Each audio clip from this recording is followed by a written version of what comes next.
E trazendo para vocês um rápido vídeo de notícias, na VJump deste mês, em comemoração aos 9 anos de publicação de Boruto, foi feita uma sessão de perguntas e respostas sobre o mangá diretamente com Ikemoto, onde algumas pequenas curiosidades foram reveladas. Indo ao questionário, a primeira pergunta é: depois da onipotência, onde e como a Himawari estava vivendo? A resposta do Ikemoto é a seguinte: de acordo com o seu próprio desejo, ela está morando sozinha na residência dos Uzumakis, cuidando de todas as tarefas domésticas. Himawari acredita que seus pais vão voltar um dia, então ela está tentando preservar o lugar deles. A segunda pergunta é: qual é o sabor favorito de taiyaki do Kawaki? A resposta do Ikemoto é a seguinte: no início ele gostava mais de taiyaki de chocolate, mas não demorou muito para que ele se acostumasse com o sabor de pasta de feijão. A terceira pergunta é: como os Hitoshinjus conseguem personalidades? Por exemplo, a personalidade de Ryu não é nada parecida com a de Shinki. A resposta do Ikemoto é a seguinte: todos têm duas faces. A que mostram ao público é a que guardam para si mesmos. Como os Hitoshinjus nasceram há pouco tempo, eles não têm essa noção. Eles são, portanto, primitivos e verdadeiros aos seus instintos. Mesmo que eles passem uma vibe diferente de seus originais, isso pode ser uma dica para a personalidade verdadeira do original. A quarta pergunta é: o poder que o Daemon sentiu na Himawari era realmente o de Kurama? A resposta do Ikemoto é a seguinte: na verdade, Daemon realmente sentiu o potencial de sinergia futura de Himawari, que é da linhagem Uzumaki, Hyuga e tem o chakra de Kurama. A quinta pergunta é: o que está escrito no livro que Jura sempre lê? A resposta do Ikemoto é a seguinte: na verdade, é o caderno pessoal de Jura. Ele contém várias informações, descobertas diárias, coisas que o interessam ou que ele está curioso. É uma ferramenta importante para ele manter o controle da grande quantidade de informações que ele aprende diariamente. A sexta pergunta é: durante sua conversa com Amado, Boruto vê um vislumbre do futuro. Isso está relacionado à habilidade de Kashinko de As 10 Direções? A resposta do Ikemoto é a seguinte: é uma habilidade pessoal de Momoshiki. Permite que ele veja fragmentos do futuro. Pode parecer semelhante à habilidade de Koji em alguns aspectos, mas ao contrário das 10 direções, não é um Shinjutsu e é considerada inferior em termos de desempenho. A sétima pergunta é: por que Boruto mudou a forma como chamava Sasuke? A resposta do Ikemoto é a seguinte: depois que ele o ajudou a escapar de Konoha, Boruto sentiu que Sasuke era realmente seu mestre e que ele era seu discípulo. Ele começou a chamá-lo de Shishou no dia seguinte. Sasuke foi relutante no início, mas como ele era de fato o mestre de Boruto, ele gradualmente aceitou isso. A oitava e última pergunta é: Eida e Daemon têm acessórios com temas cósmicos, espaciais, por quê? A resposta do Ikemoto é a seguinte: eu queria que eles se destacassem dos personagens usuais de Boruto/Naruto. E como eles são dois personagens com habilidades extraordinárias, pensei que algo cósmico seria adequado para o design deles. Bom, não há muito o que comentar. Em geral, as curiosidades reveladas foram detalhes bem bobos, mas eu gostaria de destacar e comentar alguns pontos das revelações feitas aqui. Começando pelo fato da Himawari estar vivendo sozinha. Eu vi muita gente fazendo um drama desnecessário por causa disso. Ai meu Deus, como assim? Como é possível terem deixado a Himawari uma criança viver sozinha? Hiashi e Hanabi nunca fariam isso. Eles são super amorosos com Himawari e Boruto. Isso está fora dos personagens. O Kawaki é um filho da puta que nem liga pra irmã, nem vive junto com ela. Ikemoto tá forçando uma vida triste e solitária que a Himawari não merece, blá blá blá blá blá. Mas eu acho que a resposta para isso é muito simples. Está na própria resposta do Ikemoto. A seu próprio pedido, ela mora sozinha na casa de sua família. Foi uma decisão dela, ela não foi abandonada à própria sorte. Por mais que Hiashi e Hanabi queiram que ela more com eles, ninguém pode forçá-la a morar com eles quando ela quer escolher morar naquela casa. Eu acho que simplesmente Hiashi e Hanabi entendem e respeitam a decisão dela, ainda mais considerando que ela sente que os seus pais não estão mortos. E quanto ao Kawaki, ele está numa missão importante morando com Eida e Daemon. Porém, no caso do Kawaki em especial, ele pode se sentir culpado e também não quer morar com ela por isso. A gente viu que o Kawaki se importa com a Himawari, mas ao mesmo tempo ele quer se manter distante, não a deixando chamá-lo de Oni-chan.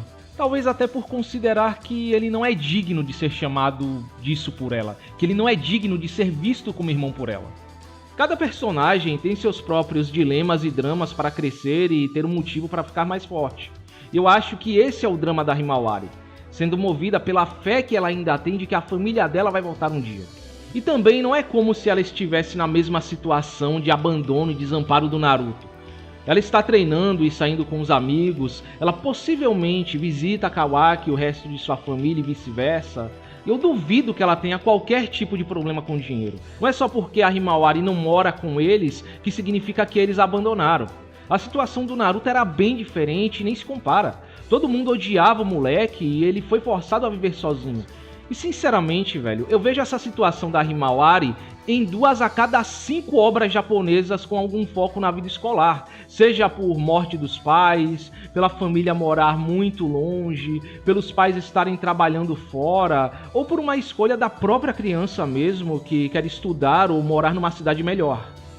Vocês nem precisam assistir muitas obras japonesas ou pesquisar sobre o próprio Japão para ver animes, mangás ou séries japonesas com algum foco em vida escolar, com o velho clichê do estudante do interior que vai morar sozinho em Tóquio recebendo uma mesada mensal dos pais, ou que mora sozinho porque os pais trabalham no exterior. Só de obras relativamente atuais eu consigo lembrar de umas 5. Quíntuplas, onde as gêmeas moram sozinhas num apartamento alugado pelo pai. Toaru Gagaku no Reigan, onde a Misaka, a protagonista, vive numa pensão de estudantes, sendo visitada pela mãe vez ou outra. Mahou Kakakou no Retosei, onde os principais personagens moram sozinhos. Kaguya-sama, onde o Ishigami vive sozinho num complexo de apartamentos. E até Boku no Hero, onde vários estudantes vinham de outras regiões do Japão e viviam sozinhos em seus apartamentos. Enfim, vocês vão ver isso em várias obras com foco em vida escolar e menos em shonenzão puro e simples. Mas o ponto é, as crianças no Japão e até em países próximos como Coreia do Sul e China são criadas de maneira diferente do que no Ocidente. Desde cedo elas são ensinadas a serem independentes e se virarem em casa enquanto seus pais trabalham. Estamos falando de países que são significativamente mais seguros do que as Américas ou a Europa, onde os pais não têm tantas preocupações com segurança da casa ou de seus filhos enquanto estão fora, e há toda uma cultura de confiança entre pais e filhos. Ter a capacidade de morar sozinho e ter a responsabilidade de fazer serviços domésticos, compras e economia doméstica é visto como um símbolo de confiança e maturidade na perspectiva deles. Não é incomum que no Japão, alunos do ensino fundamental, nem do ensino médio sejam enviados para morar sozinhos por seus pais ou parentes, morando em seus próprios apartamentos para frequentar uma escola num ponto muito distante de onde eles moram, ou até em outra cidade, e depois voltando para passar um fim de semana em casa. Hanabi Hiyashi permitindo que a Himawari more sozinha diz mais sobre a confiança que eles depositam nela do que qualquer outra coisa. Se ela mora sozinha é porque eles enxergam nela maturidade suficiente para isso.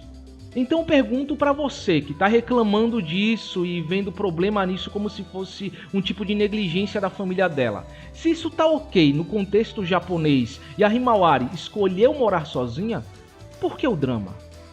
Ah, mas eu não vejo sentido nisso, pelo menos ela deveria estar morando com a Hanabi. Foda-se o que você acha. No momento em que isso faz sentido no contexto do país de origem desse mangá, acabou a discussão. Não tem ai, não tem ui, não tem porém, não tem mais. Cala a boca e aceita que é assim. E não se esqueça que você está acompanhando uma obra vinda de um país com costumes, cultura e valores bem diferentes dos seus. Se for para julgar a escrita ou decisões de roteiro do autor, julgue com isso em mente, não julgue sobre os valores e costumes ocidentais de um brasileiro médio. Enquanto vocês continuarem acompanhando obras japonesas de um ponto de vista ocidental, nunca conseguirão entender certas decisões de roteiro que o autor toma e vão acabar assim chorando e achando que alguma coisa é incoerência, erro de roteiro, escrita e forçação de barra, sendo que tem mais a ver com a cultura deles do que qualquer outra coisa. E o segundo ponto que eu gostaria de destacar aqui, ainda falando da Himawari, é a confirmação do que o Damon sentiu nela. Então, como todo mundo já imaginava, o Damon de fato sentiu a Kurama nela, mas não só isso, ele sentiu todo o potencial latente dela como descendente dos Uzumakis e Hyugas. E pra mim isso já é um diferencial, porque talvez indique que o motivo dela ter toda essa compatibilidade superior com o chakra da Kurama venha da junção da linhagem Hyuga e Uzumaki nela. Não é só a Kurama que faz parte do poder e potencial latente dela que deixou até o Damon surpreso. E também creio que esse seja um forte indício de que ela não vai ser apenas uma personagem que ficará em segundo plano, talvez até acabando por ficar no mesmo nível e patamar de personagens como a Sarada. Se o autor destacou o potencial dela, então é bem provável que veremos a vastidão desse potencial em uso em algum momento. Outro ponto que eu gostaria de comentar é sobre a humanização das Hitoshinjus. Acho que isso muda completamente a noção que eu tinha sobre elas, pois eu acreditava que elas seriam um extremo oposto de seus originais, mas não, elas representam facetas da personalidade de seus originais que eles não mostram para todo mundo. Em resumo, elas seriam como se os seus originais não tivessem maturidade ou filtro moral. Eu achei uma jogada bem interessante e criativa, que além de confirmar que de fato algo dos originais ainda existe nas Shinjus, fala muito sobre os originais que deram origem a essas Shinjus. No fundo, o Shinki é bobo, extrovertido como Ryu, a Moegi é uma yandere violenta, ciumenta e possessiva, um traço que ela mostra de forma bem sutil no anime, e o Sasuke tem um lado meio burrão, sem muita noção do que está acontecendo ao redor dele. Um traço que vemos em momentos de alívio cômico, quando se trata de garotas dando em cima dele, ou quando o Sasuke se força a ter alguma relação humana que não aconteça de forma natural, como quando ele tenta ser um pai normal na frente da Sarada e acaba apenas passando vergonha. O detalhe do Juro anotando todas as informações, descobertas diárias, coisas que o interessam e que ele está curioso, pra mim é quase um prenúncio de que esse personagem vai acabar se tornando um aliado, ou no mínimo um personagem neutro no futuro, porque com isso ele mostra um nível de humanidade e delicadeza que definitivamente não é típico de um vilão. O Juro é literalmente uma criança escrevendo um diário sobre coisas que ele experiencia no dia a dia. Eu não consigo mais enxergar esse personagem como o vilão mor que vai matar, fazer e acontecer. Ao meu ver, é muito óbvio que em algum momento ele vai desistir completamente de sua evolução definitiva, superando os seus instintos, talvez por amor ao mundo e o desejo de descobrir mais. Nas Shinjus mesmo, eu acho que só o Mamouche que se encaixa na vibe de um vilão impiedoso. Por último, outro ponto que eu gostaria de destacar aqui é a habilidade de ver o destino do Momoshiki. É interessante que o Ikemoto confirmou que se trata de uma habilidade mais fraca do que as 10 direções, e que é bem limitada, podendo ver apenas fragmentos do futuro, nem mesmo podendo ser considerada um Shinjutsu, confirmando algo que eu já suspeitava e até comentei em revisões. Momoshiki não consegue enxergar todo o panorama. Isso também nos trouxe um novo detalhe, que nem toda habilidade de Otsutsuki é necessariamente um Shinjutsu. Então será que podemos considerar a visão do Momoshiki uma espécie de Kekemora como as que a Kaguya usava, ou ainda dentro do que podemos considerar um ninjutsu? Isso mostra que existem várias classificações e níveis de habilidade até entre os Otsutsukis.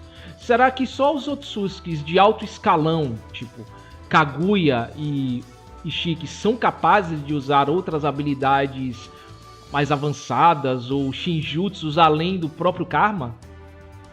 Será que a absorção de habilidades do Momoshiki também pode ser considerada Shinjutsu? Acho que voltamos a estaca zero quanto ao que pode ser considerado ou não Shinjutsu. E talvez só tenhamos uma resposta definitiva sobre isso no próximo Databook. Bom, então é isso. Espero que vocês tenham gostado da notícia e nos vemos no próximo vídeo.